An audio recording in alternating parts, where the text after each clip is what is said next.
If you've quit smoking and you're not craving cigarettes, but still feeling tense, this video is going to be important for you.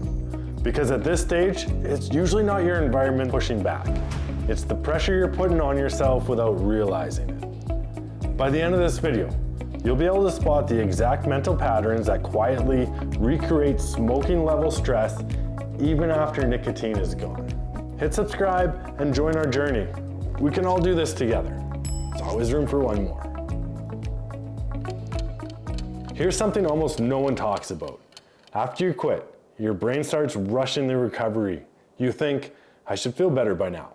I've been quit long enough, or why isn't this getting easier yet? That quiet impatience creates pressure. That pressure feels a lot like stress you used to smoke through. Not because you want nicotine, but because your system feels chased again. At this stage, a lot of people tighten up. You start monitoring yourself, like, am I calmer yet? Am I healthier yet? Am I past this phase yet? Without realizing it, you're turning quitting into a performance. Your nervous system never settles. Smoking used to end the tension. Now, the tension just continues on. The self-talk. Listen closely to the way you talk to yourself. Things you say, like, I shouldn't feel like this anymore, or other people seem to be doing just fine. Why not me? Maybe this is just how life feels now. This internal pressure is friction. It doesn't scream, it whispers. And it keeps your system braced. You don't relapse because you want a cigarette. I believe you relapse because you want to stop the pressure. Here's the reframe that changes everything. It did for me and it might for you too. Recovery isn't something you push through. It's something you allow. Your body spent years compensating. Your nervous system adapted to stimulation. And your identity adjusted around smoking. Undoing that, it takes time. Not effort, not discipline, time. When you stop rushing the rebuild, your system finally starts to exhale.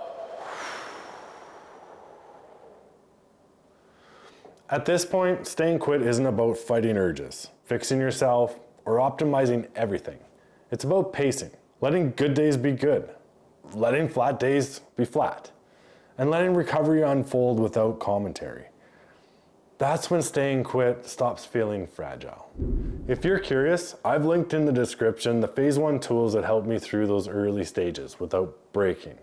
And more importantly, under phase 2, you'll find the long-term support designed to help you reinvest in your health and environment. And Andrew and I are right by your side to help you through that process. Here's what I want you to remember. You're not behind, you're not failing, and you're not doing this like completely wrong or wrong in any fashion. You're in the part of quitting that doesn't look dramatic, but determines everything. If you haven't watched the first video in this series yet, you quit smoking, now what? Go back and start there. Because once you understand the phase that you're in right now, you stop fighting yourself, and staying quit gets a lot quieter. Stay on your path. And yes, everything gets easier with time.